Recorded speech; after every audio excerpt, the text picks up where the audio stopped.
Hi everybody, welcome to the FediHost podcast. I'm business casual Paige. This is Friday casual Victor, your co-host. Hello. I was wondering, Victor, if there's any kind of like hot take positions that you'd like to hash out on the podcast at some point. You have to be more specific. You can't just fucking... Sorry, I swear. Can we swear here? Some people don't like swearing, Victor.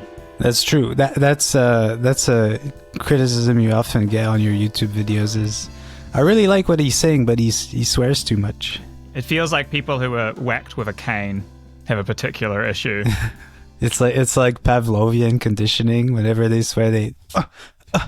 Not many people swear more than me, but some people do, and I do notice it when it's every second word. But it does bother some people, and some people will be watching this who are like, I don't like swearing, so... I think swearing is a bit like saying, well, I just said it, so using words like, like. Whenever you're trying to get a point across, you need to try to not say these words. Can you push your microphone back a little bit? Is it too loud? No, it's too close to your mouth. Oh, you don't like it in the frame? No, it's too close to your mouth. Just like so it's loud, or it's video related. Look, I'll show you. When your microphone is too close to your mouth, it's like this, right? And it sounds like you can hear that. Is this better? Yeah, it's way better. Okay. Anyway, whatever. We're recording so much junk on the front of us, the end of this podcast. Jesus Christ. So today I wanted to talk about, I guess, kind of what I've been up to in the last little bit. So we have like a bunch of sorts of videos that we're making, right? We're doing these kind of explainer videos, and the explainer videos are a little bit more like just like talking through like some thoughts about an analysis about the Fediverse. We've got the news videos, going to try to do one of those a month where we just kind of round up what's going on and make a video for it. And then tutorials. That's kind of like this thing which I've just started doing this week. Tutorials are really hard. You have to do a lot of prep for a tutorial. It's like a cooking tutorial. You have to chop up the onions and get all the ingredients ready and stuff to do the actual presentation. And what I found when I was doing a tutorial is I'd be like, okay, so we're just going to go, oh, that's not working. Yeah, you have to rehearse it. Yeah, you have to go through it one time first. There's no real easy way to wing it. And then quite a bit of time creating a new DigitalOcean account for Consultatron, and they didn't activate the account. They were like, this is suspicious behavior. Because I put in my name as Consultatron, and they're like, you're not a robot. Nobody's called that. So, they were like, upload your ID with Consultatron. So that took a while. And then now we're at the point where creating the accounts for the tutorial is kind of a stress test of our system being used in a kind of odd way, because I'm needing to create a bunch of accounts and then delete them and create them and delete them. It's going to be a fun job cleaning up everything you've created. Knowing your personality, you'll just eventually be like, fuck this, I'm automating this. If you start making like 10 accounts and like there's 10 Mastodon instances, I'm going to need to spawn more servers, even if they're just test accounts. Well, I've been deleting them. Okay. When you delete something on FediHost, it's like marked as deleted. Yeah. But the thing is, like, sometimes you know what you're doing and you really do just want it to be nuked. You know, you're like, I didn't federate with anyone, and I want to recreate this because I want to say enable web fingers. And so you find yourself with this kind of like grayed out deleted instance, and it's kind of stopping you. So yeah, like these are things that would be good to have. This is like software engineering 101. Whenever you delete something, you don't actually want to delete it. Like whenever you're messing in a database and you want to delete something, like maybe 95% of the time you kind of just want to mark it as deleted just in case. First of all, you don't want somebody to hijack your domain. If your domain became available again, you could be able to kind of hijack the data that was on it. And it's really not something like, it's a security concern. And yeah, just so you don't break federation. If your Canadian civil instance, you wanted to delete it, I think there's like a delete ActivityPub action where it kind of says like everything that ever existed on this doesn't exist anymore. But I don't think every software kind of handles it. So it's really just to make sure that you're a good Fediverse neighbor and that if you decide to delete your instance, you're not gonna put something else on it. I think at the very least that there's supposed to be like a cooldown period, because you send out the destroy command, and it'll take a while to get picked up by all the servers. Ideally, I think you would have it in this kind of like soft delete state for a month, and then it would go. Yeah, that's kind of what's going on right now. It's soft deleted, and then it's actually deleted when I go and delete it manually. See, my assumption is that what will happen is, with me creating and deleting instances, when you go to manually delete it, and you're just like, this is boring and repetitive, you'll be like, I'm going to code this up. You want to automate it for safety. There's no chance of human error if it's a robot doing it. Then on the other hand, when you're coding up the script to do the delete, I got to be really careful not to like delete everything. This is kind of a funny sidebar to the initial topic, but I was wondering, on doing these tutorials, have you seen the one that I did? I probably should tweak this, but I kind of like it. Like I get an alert whenever there's transcoding happening, because like your videos are so big that it triggers like the bandwidth on the servers. So I know like, Paige uploading a video, because I just got an alert that the bandwidth usage is pretty high. I do kind of stress the system out, but it's good. In all the tutorials and all this sort of stuff, I feel like it's I'm just testing the applications and things. Anyway, I've done web fingers and I've done DNS, and then I was just wondering what tutorials you think, based on kind of experience with customers so far, would be useful. I think definitely a tutorial kind of covering what you should do when you first get a Mastodon instance, like the kind of obvious setup things you want to do, like maybe reducing your cache size, like your remote content cache size, so you don't like blow up your storage. So can you describe like how that's presented itself as an issue that customers have had? A common thing that happens is like you get an instance and now it's empty. So you go, I need to start federating with people. So one thing people usually do, or one thing that you can do, is grab some relays. So basically they can be like topic related. There's different kind of relays, but basically it's a mechanism to start pulling stuff for you in your instance.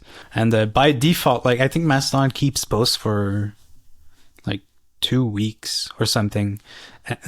So 2 weeks of like images posts can get big really quickly, and then you end up going over your 10 gigabyte storage that comes free with FediHost, so you get upgraded to the next storage plan, and people are like, oh well, it's not $6 anymore. So what people usually have to do is, on FediHost we got scripts that clean up for you, and then you can set how long you want basically remote content to be kept. So usually what people have to do is set it to, well, it's really dependent on how much stuff you're federating with, but usually lower it to like maybe 5 days, 3 days, something like that. And it's important to note that it's not deleting the posts, it's the cache. So like if you like start scrolling back older than 3 days, it's going to just refetch the images. So this is the media cache specifically. It's really for media. It's not like posts. You're not losing anything. It's just stuff that's somewhere else. It caches it, because if you have like an instance that has like 1,000 users, you don't want every time that somebody sees a post, like it fetches it 1,000 times. So just your Mastodon instance keeps it. There are two caches in Mastodon, right? There's the media cache and the content cache. This cache inside Mastodon is really confusing to me, because it, like, you can lower it, but it doesn't really save you any space. I would really? I would really need to kind of look more into it.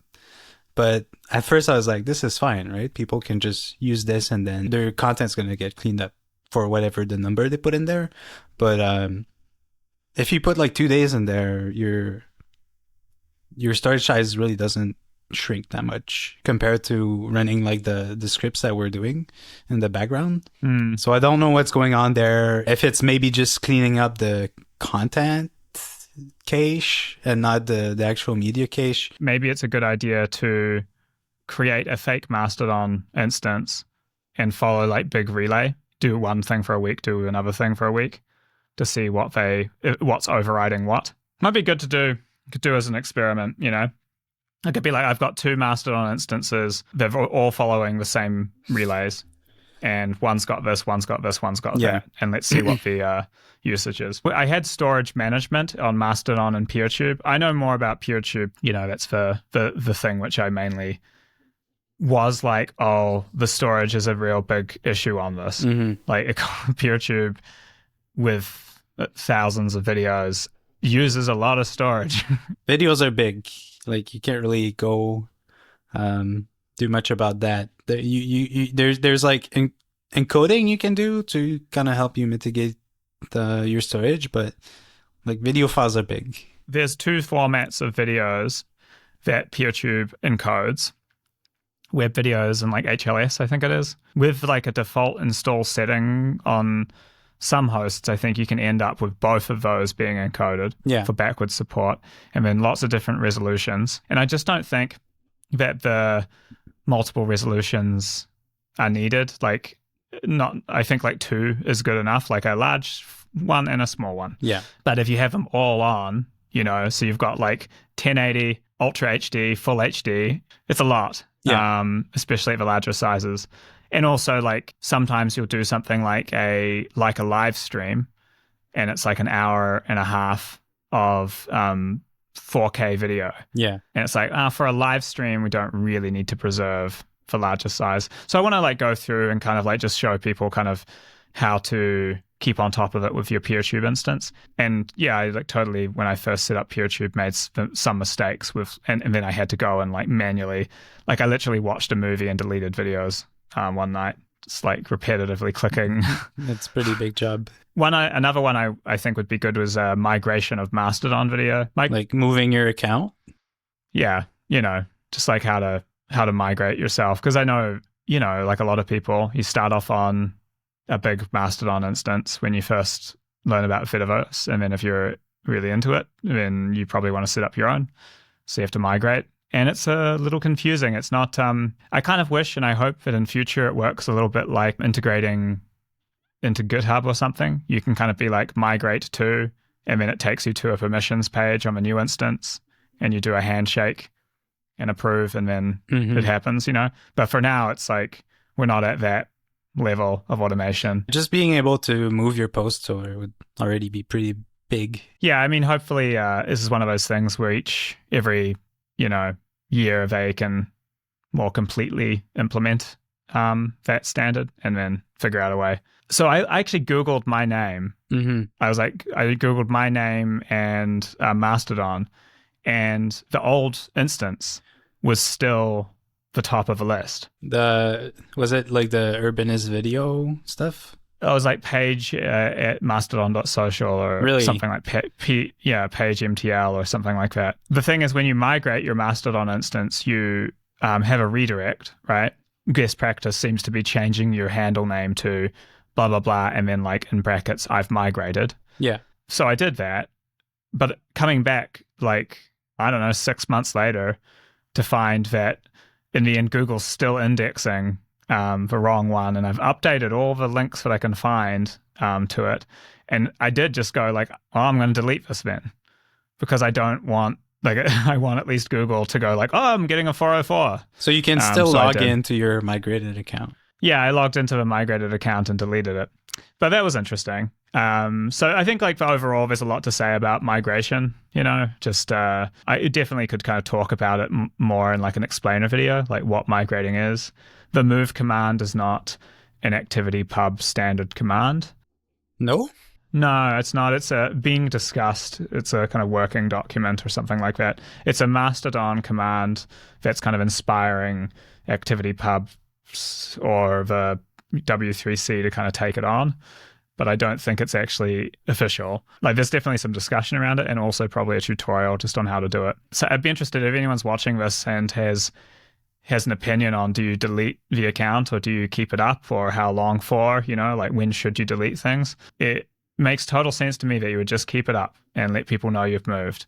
But at the end of the day, if it's still the #1 Google result when people Google your name, that's a problem. There's probably a bigger issue at play here because we're having issues with Google also with our website, like Google being like super slow at indexing the changes on the website. Yeah. Bing's actually doing a better job than Google, which is kind of crazy. So I think Google showing you your old Mastodon instance is probably maybe more something to that's related to Google. You can end up with this kind of like explosion of accounts, pretty easily if you have multiple Fediverse services. I really hope that they do figure out some way of merging identities and stuff fairly soon, because if you have a PixelFed account and a PeerTube and a Mastodon, and you've migrated a Mastodon, when you type in your name or your handle, you're just like, which one is it in here? Maybe some kind of master account that kind of follows all your services and then just reblogs or retweets or whatever the term is to share things, and it just kind of aggregates everything you do and shares it, and then people can just follow this one master account. I think Flipboard kind of does that. There's like the main Flipboard account, and it like shares a lot of other Flipboard content.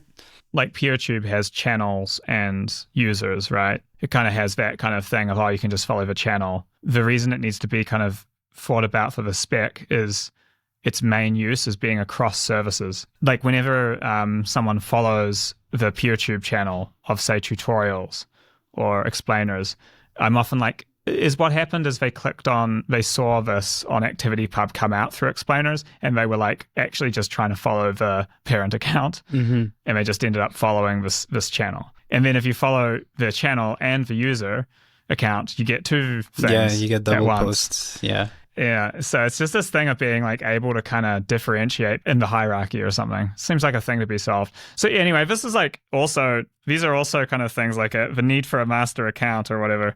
I brought this up with someone at a meetup a while ago, and they said, that's being worked on. So are there any other things that have come up? Maybe how to moderate your instance. Like Mastodon has a thing where it's going to send you emails to approve hashtags when they show up. And it can get quite annoying to always get an email being like, do you want to approve this trending hashtag? Do you want to approve this trending hashtag? So maybe some people like that, but it's good to know that it's possible to just say they're always approved by default. Yeah, I know what you mean. I also was like, this seems to be telling me that I should keep approving these. And then I was just like, none of this has any upsettingness to me at all. I don't know what they mean. But I guess it's like maybe when you have an instance with like 1,000 users on it, what might they see because someone else on the instance followed some weird thing? Yeah. But yeah, that's a good example of a setting that you probably just want to turn off if it's a solo instance. Yeah, it makes sense if you're Mastodon at social. Like if you go on the like federated timeline or the local timeline, you're going to see some weird shit. But yeah, if it's just your instance and people you follow, like you're probably fine. And even if there's weird stuff, then it's probably stuff you want to see anyways, because that's what you're following. There's also probably a kind of explainer video or something like that to talk about the work that's being done to distribute moderation. Like there's the kind of group block list thing, but then there's also, I think, there's some people working on kind of more complex methods of like being able to kind of like notify other people like you that a user in particular is an issue. If you're just having a single user instance, a lot of the kind of moderation concerns and all that stuff is, I don't think you should really worry about it because it's just you on your instance. So if people are like reporting you, then maybe you need to change your attitude or something.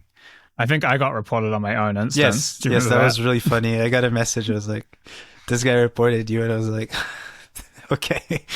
Like, what? Yeah, I'll get right on that. Yeah, I'm gonna block Paige on his own instance. He was like tutting at me for something, wasn't he? What was he doing? I think he didn't like that you were sharing a YouTube link. Oh yeah, something like that. You were pretty snarky with your reply, but he was like, here's the link without the creepy Tracking. Google tracking info yeah. on it or whatever.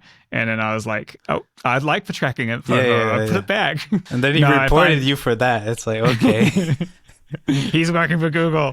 That's the beauty of it, of the Fediverse, I think, is that all those people with different opinions can interact with each other. And if that guy doesn't like what you're posting, they can just block you, and that's fine. You get to still interact with everybody else that doesn't block you. And maybe if you piss off some instance owner, they might like defederate your instance, but it's just whoever's on that instance, and that's like totally fine. If those people don't want to see your posts.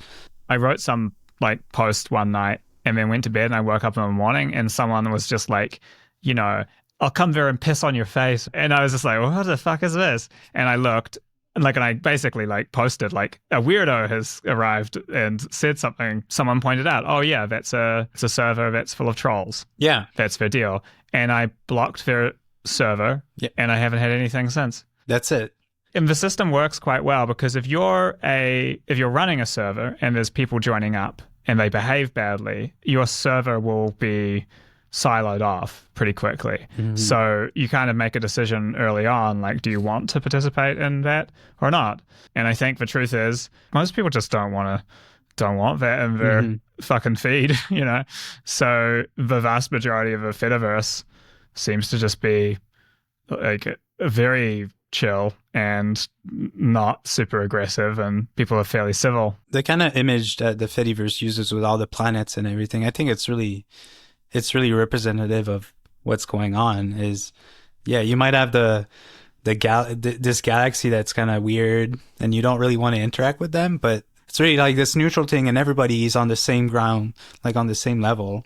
And if you just don't want to see them, you block it. But then everybody else who wants to interact with them can. If you're on like a large server and you're like, well, I want to see it. You know, I'm curious about that sort of stuff. Well, then you can create an instance and migrate over to it, or you can go onto their instance and join them. Most people would probably prefer to be on a big game dev server than a server that's specifically set up for trolls, right? Yeah. It creates motivation for you to like behave yourself a little bit better, because you don't want to be in one of those small universes. If you want to kind of have an influence on things, you undermine yourself by trolling too hard, because you're just going to be cordoned off. You know, the other thing that's interesting with Fediverse versus like Twitter, on Twitter, sometimes I'd say something and just a huge number of people I'd never ever heard of would show up to argue and fight. You can have a conversation with people in your house, but like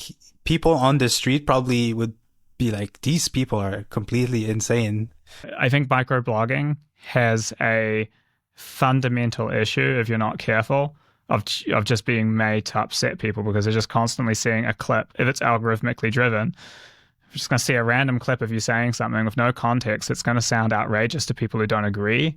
So on Mastodon, a few times, you know, I've got like some strong opinions, and I'll say something and I'll get like some posts, like replies that are a little annoying, and I just mute them for 7 days.